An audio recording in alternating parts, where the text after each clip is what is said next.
질문이 있으신 분들은 종이에서 써서 좀 전해주세요.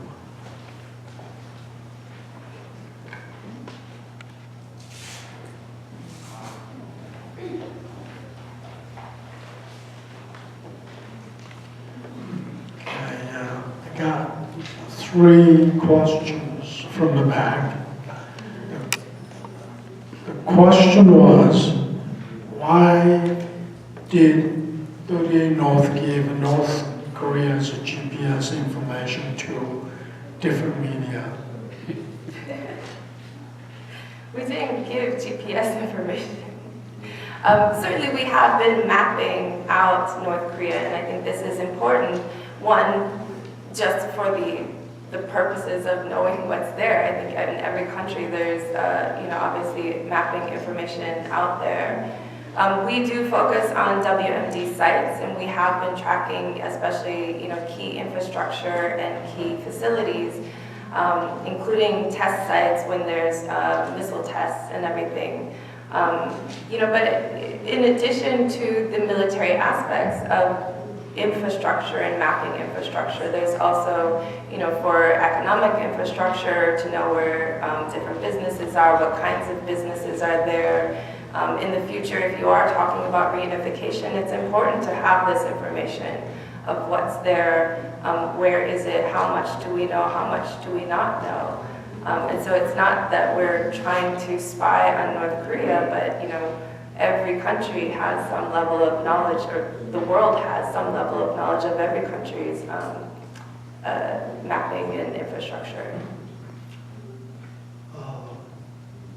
In one word, it's public information. Yeah. Anyone can give it. Yeah, and this is, we don't have any special information. We don't have any, classified intel. This has all been put together from, different maps that we've gotten from different countries and different sources and different NGOs. It's gotten from watching North Korean TV and matching up, building fronts, and it's looking at Google Earth imagery, looking at sort of what facilities are there and what has changed over the years. So none of this is classified information. It is all public and is all open source information.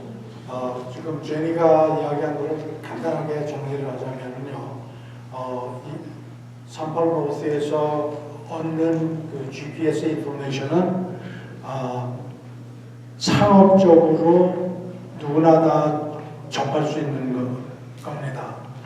여러분들도 만약에 컴퓨터가 있다면은 구글 어스로 들어가 가지고 북한을 가서 구경하실 수가 있어요. 그러나 그게 자세한 건 아니지만 그런 의미에서 이 38 노스에서 사용하는 인포메이션은 누구나 다 사용할 수 있는 거고, 그거를 애널라이즈, 즉 받아가지고 그 상태가 변하는 것들을 보고 또 변한 것을 가지고 판단을 한다는 얘기입니다. The other question is, with your experience in gathering and analyzing information on North Korea, what do you think would help the most? More access. Again, it goes back even to the GPS question, is that there is a lot we don't know, and because we have to rely on other sources, sometimes it's often very difficult to corroborate information. So, we do try to, talk to people who have spent time in North Korea when they come out, and especially on the mapping stuff, to see kind of, what businesses are here and what's different at the markets and, prices and things like this. But because we only can get pinpoints of information, it's hard to extrapolate broader meaning to that. And so I think, too often people are willing to assign too much importance to pinpoints of information. And what we need is more information, more access, and more ability to be able to, look at the broader trends and patterns and see if they're really broader trends and patterns or if they're isolated stories. who gets the most help? North, South, U.S.? Everyone. 네, 이게 퍼블릭 다큐멘트, 퍼블릭으로 다 접할 수 있는 인포메이션, 그걸 가지고 공유하고 그걸 가지고 이야기하기 때문에 어느 한쪽을 더 이렇게 두둔한다거나 또 어느 한쪽한테 이익이 되게 한다거나 하는 게 아니고 그냥 있는 그대로 자기네가 어나리시스 한 거를 발표한다는 얘기입니다.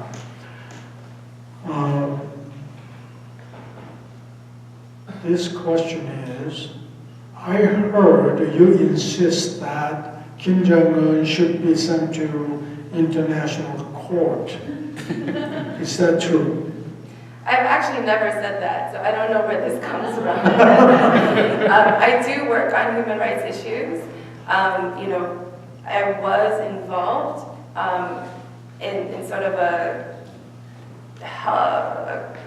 one of the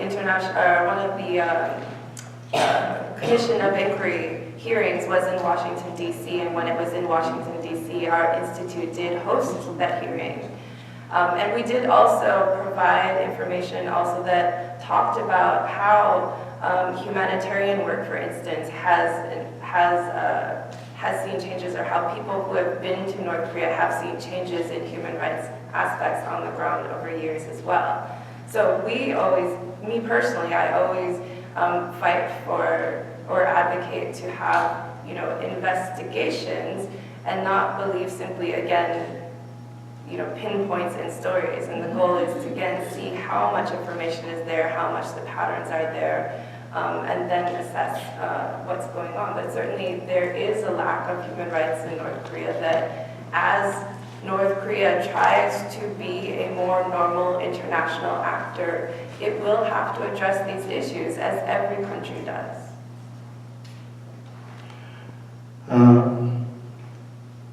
This question is, I think the success of the verification process depends on whether DPRK accepts special inspection and go back to NPT, Non-Proliferation Treaty. What is your prediction how US and IAEA can inspect more than 100 sites in North Korea? Well, I don't think it's a very realistic time frame. So especially when the U.S. administration talks about, they want to see complete denuclearization in 1 year or 2 years, this is simply not realistic. I think, certainly I think North Korea is, like I said, at a point where they're likely to agree to some broader verification, some broader gestures than what they have before, because they've given themselves the room to do so. So they don't need the testing infrastructure. They can stop fissile material production, as they already have, produced some weapons, presumably. The question for verification is not just whether they will accept special inspections, but you come across problems very quickly. As again, there's a lot of facilities that we don't know and that North Korea hasn't declared. And if they were serious about denuclearization, those facilities will also have to be declared. And then the question becomes, when will we ever have enough confidence that they've declared everything, versus when are they giving us some and there's still more out there? And I think that's really where the verification breaks down and where we've seen problems in the past. Recently, South Korean government cut the financial support to the USKI. Do you think 38 North program and human rights issues raised by USKI might be the reason behind such a decision? Honestly, there's been a lot of talk about what's happened to my institute, and there's been a lot of false information out there. Very few people have heard our side of the story, and there are specific reasons for that, in terms of, one, our own privacy and the privacy of our staff, but also the more we defend ourselves, the more people come at us. But you know, in terms of the why did this happen, I don't know. I can tell you what happened. There's cameras here and media here, and I'd rather not. But certainly there are a lot of questions. There's a lot of theories, but we simply don't know. 자세한 거는 제니 씨도 잘 모르겠다고 해요. 한국 쪽에서 결정한 거기 때문에 그렇게 이해를 해주시면 좋겠고요. Another question is, could you please tell us more in detail about the life in North Korea, based on your analysis? In detail. Probably Walter can tell you more. 질문이요. 38 노스가 간파한 북한의 실상을 좀 더 자세히 설명해 주세요. 질문이 그렇습니다. You know, I think going back to the principles I laid out before, you know, because people see North Korea as lacking agency, Korea is also one of those places where they don't see it as a real place. And so they tend to see it only as sort of this caricature of itself. And that all experiences, it's this monolithic experience of bad life. And you know, the reality is on the ground, it's like any country, it's dynamic. There's a multiplicity of experiences based on who you are, where you live, what your background is, what your skill set is, what your connections are. And so you do have, you know, parts of society that are living life well, and you have parts of society that aren't. You do have you know, a totalitarian structure and you know, control forces in place to make sure that there's no political uprisings, there's no gatherings. But at the same time, you see a loosening of that, and especially, you know, money talks now, and so you can buy a lot more freedom than what you had before. You can buy a lot more social mobility than what you had before. So you see a lot of those rules and those rigid structures that we saw before starting to loosen up. And it means different things to different people, but certainly in the cities, certainly in areas where the markets are thriving, certainly in the special economic zones, where they have more access to markets and entrepreneurs, you do see social evolution taking place. And you see Kim Jong-un allowing that experimentation to go forward. 북한의 실상을 자세하게 얘기한다는 것은 그 속에서 살지 않은 경우에는 한 단면만 보고 이야기하기 때문에 굉장히 어려운 거고요. 그러나 북한이 현재 가지고 있는 그 전체주의에서 자유적 시장이 생긴다거나 또는 그 변화가 현재 진행되고 있는 변화를 보면은 먼저 지난 정부에서 실행하던 어떤 그런 것보다는 많이 누그러졌다 하는 것을 이야기했습니다.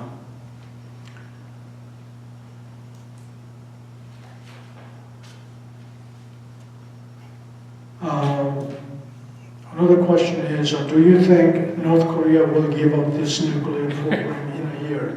No. 핵무기를 1년 안에 북한이 제거할 것 같습니까? 라는 질문이었습니다. No, absolutely not. Especially not in a year. It would be, you know, it really would be unwise for them to do so for their own security purposes. Like I said, just because you have security assurances on paper. You know, as quickly as the world has warmed to Kim Jong-un and to North Korea, it can just as quickly turn bad again. And so if you're in North Korea, you have seen examples like Iraq, you have seen examples like Libya, and those are instructive. Without that fundamental political relationship and a track record of trust and cooperation and a consistent track record over time, you're still going to want some level of hedging for your own security. 상호 간에 긴밀한 관계가 정립되지 않은 경우에 1년 안에 그 핵을 북한에서 전부 다 폐기한다는 것은 가능하지 않다고 하는 얘기입니다. 그거는 뭐를 얘기하냐면 리비아의 경우나 또 5월 8일 날 그 트럼프 행정부가 이란 핵 협정을 파기했죠. 탈퇴를 했죠.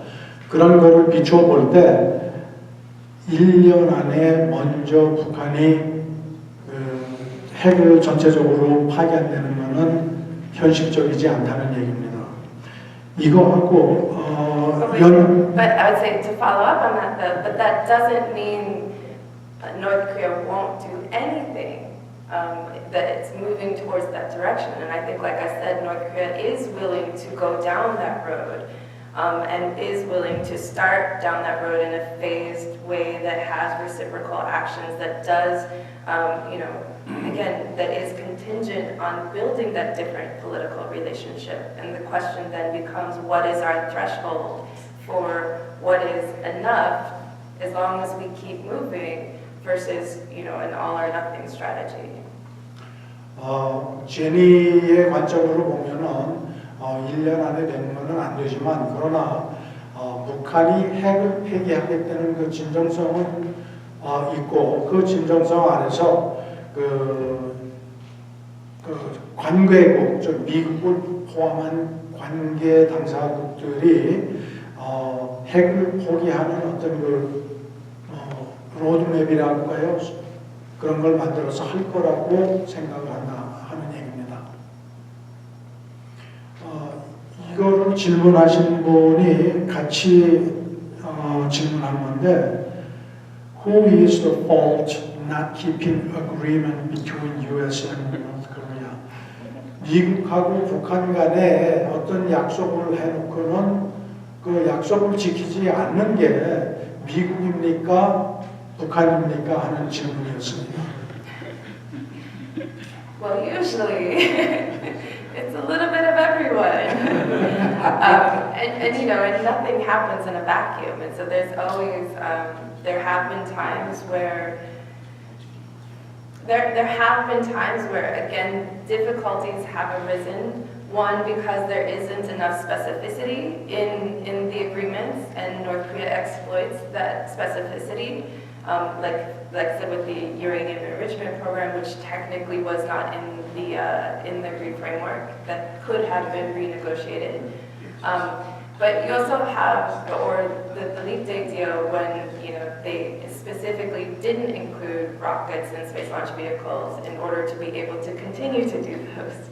But it wasn't in the agreement, but it certainly violates the spirit of the agreement. On the agreed framework, there were sides of the U.S. as well. Again, delays in the slow construction and delays in heavy fuel oil and other types of things. But the problem becomes, it's really sometimes, as much as the actors may be working in good faith, they don't work in a vacuum. And so you have policy coordination issues as well. So, there was a time, for instance, after the six-party talks agreement, right after they signed they spent, 3 years negotiating the agreement. They signed it, and the next day the U.S. Imposed the Bengal Delta Asia sanctions. And so these things also play into the spirit of the agreement and make it very difficult then to move forward in good faith. 줄여서 얘기를 한다면은 양쪽이 다 잘못한 것들이 있다는 거죠. 프레젠테이션 여기 강연할 때 나온 것 중에 하나가 경수로에 관한 얘기가 나왔는데 미국이 중유를 제때 안 보내줬고 그다음에 agreed framework 기본 합의서를 파기를 했고 또 그런가 하면은 9.19 합의, 6자회담에서 9.19를 합의를 해놓은 다음 날 방코 델타 이슈를 내세워가지고 그 9.19 합의를 이 무산시킨 이런 것들을 볼 때 미국 쪽에서도 잘못이 있고 또 하나는 이 북한이 우라늄 인리치먼트 우라늄을 정제하는 시스템이 있어요. 근데 그걸 가지고 핵 동결을 했음에도 불구하고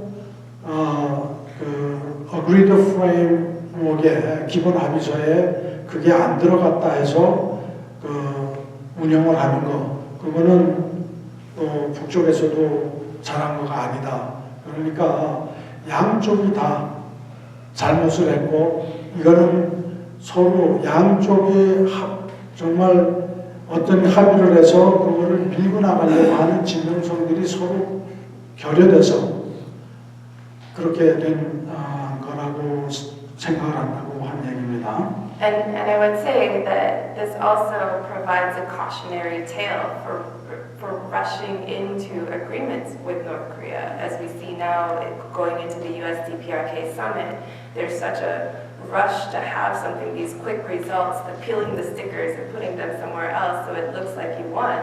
But if you don't have the specifics, if you don't have the exact details, this could quickly fall apart and become very unsustainable going forward. 정상회담이나 어떤 협약을 북한하고 미국이 할 때 너무 급하게 너무 빠른 결과만을 내려고 하는 그런 것들 때문에 나타나는 현상이 있다고 얘기를 합니다. Do you think President Moon play in terms of Kim Jong-un? 여기 질문이 뭐냐면 문재인 대통령이 김정은 위원장에게 놀아납니까 하는 질문입니다. You know, I think President Moon, when he took office, was in a very difficult position. There really was horrible relations between the U.S. and North Korea, and with Trump and Kim, playing brinkmanship with each other, Korea's caught in the middle of that. South Korea and Japan are caught in the middle of that because if something goes wrong, they're going to feel it first, and they're going to feel it hardest. Plus, he came in late to the game.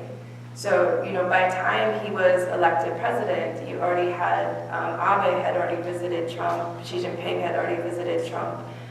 Trump's worldview of Asia did not necessarily include South Korea's interests.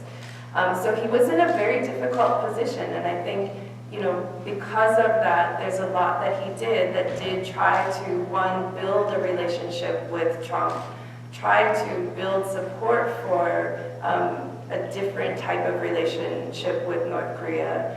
And I think, the situation at the end of last year was really dangerous.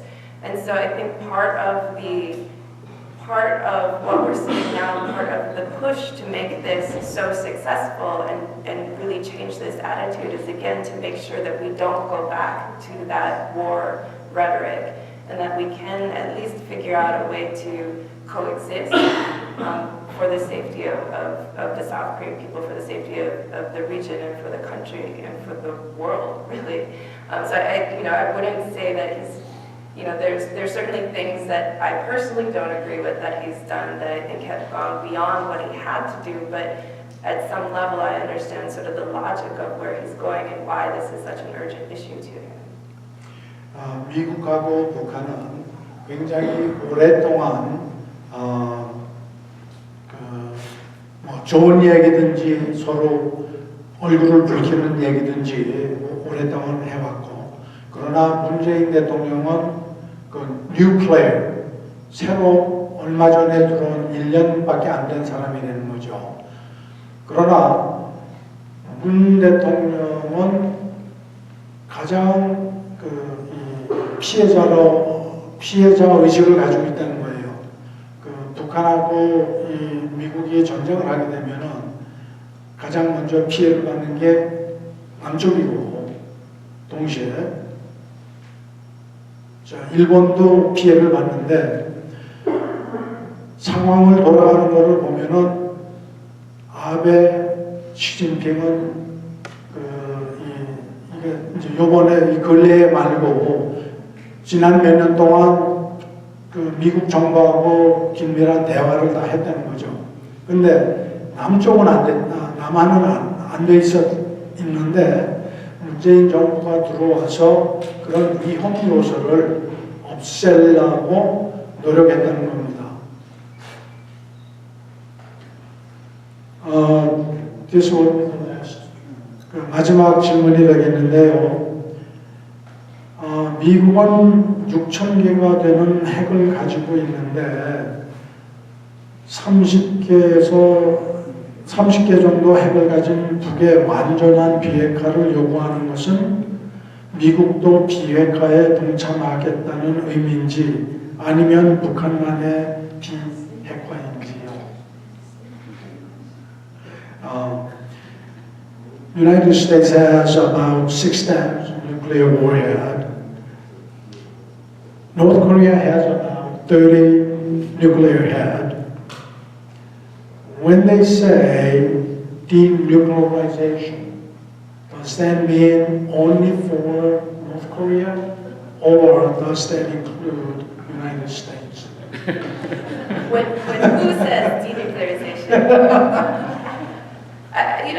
That's always the big question, and I think that's the question we have no answer for, is what does North Korea mean by denuclearization? Because when you hear, for instance, US government talk about denuclearization, it's denuclearization of North Korea. When Kim Jong-un talks about denuclearization, it's denuclearization of the Korean peninsula, which is a much different thing, and it does create obligations on South Korea, it creates obligations on the US, it creates obligations on US alliances in the region, because if you take that more literally, it could also, it does affect the concept of US nuclear umbrella for South Korea and potentially for Japan as well. So it is something that we don't have clarity on, and that we would need clarity on in order to have an effective agreement going forward. 비핵화라는 측면에서 볼 때는 세 가지로 볼 수가 있겠죠. 하나는 북한의 비핵화, 또 하나는 뉴클리어 엄브렐라, 즉 미국이 남쪽에 제공하는 어떤 어택을 받으면, 공격을 받으면은 뉴클리어를 한국을 위해서 사용할 수 있다는 그 뉴클리어 엄브렐라가 있고, 또 하나는 양쪽이다. 무슨 얘기냐면 북한도 핵무기를 내려놓고 미국도 핵무기를 내려놓고, 그런데 여러분들이 추측을 할 수 있겠습니다만, 이거는 제가 얘기하는 건 아니지만 강대국은 자기네가 무기를 내려놓는 법이 없어요. 그렇기 때문에 비핵화라고 할 때는 남쪽 한반도의 비핵화냐 아니면은 북한의 비핵화냐, 이걸로 아마 좁아질 거라고 봅니다. I would add to that too that you should be cautious of reading too much into public stances on this issue, because public messaging is, it's for the public, it's posturing, it's the opening bid, but that doesn't necessarily mean that that's what North Korea or the US for that matter, that's the final stance, because they're not going to, neither side is going to message publicly the full range of what they're willing to live with, knowing that it's a negotiation, because why would you do that? So, there has been a lot said on this issue. There have been conflicting messages on this issue, but we won't have clarity without, extensive private discussions. It's not going to ever be clear based solely on public messaging. 미국 정부나 한국 정부 또는 북한에서 나오는 어떤 이야기들은 그 액면 그대로 믿으면 안 된다는 거죠. 즉 니고시에이션을 할 때는 자기가 가지고 있는 어떤 그 안을 미리 다 까발리지 않는다는 거죠. 그러니까 우리가 어떤 그 뉴스 미디어를 접할 때 그 액면 그대로 보지 말아달라 하는 얘기였습니다. 자, 오늘 질문 여러분들 해주신 거 감사하고, 이제 시간이, 약속이 된 시간이 다 좀 지났어요. 7시 반인데, 이것으로 끝내면서, 제가 오늘 제니하고 소공동 가서 순두부 먹으면서 들은 얘기를 여러분들한테 전해드리겠습니다. 우리 미국의 의사협회에서, 미국 한인의사협회에서 매년 북한을 방문을 해서 의약품도 갖다 주고 의료기구도 갖다 주고 가서 직접 시술도 하고 합니다. 근데 그 팀에 그 뉴스미디어 피플을 인클루드 할 수, 그러니까 같이 갈 수 있게 됐다고 그래요. 그래서 그 의사회에서, 한인의사회에서 제니타운을 같이 가자고 신청을 했대요. 국무부에. 요즘은 여러분들 아시지만 트럼프가 북한에 방문하는 거 미국 시민권을 가진 사람들 허락을 받지 않으면 못 가요. 근데 참 아이러니하게 국무부에서 못 간다고 불합격을 시켰어요. 제니를. 그런데 북에서는 당신 왜 안 오냐? 지금 사정이 이렇다는 거를 듣고 참 이게 우리가 생각했던 거하고는 참 반대다. 그러니까 제 생각은 그렇습니다. 반대다 하는 생각을 해서 지금 우리 남북 문제뿐만이 아니라 이 북미 간 그 영향을 받는 우리 코리안 아메리칸들의 그 사정이 그렇다는 것을 여러분들한테 제가 말씀드리는 겁니다.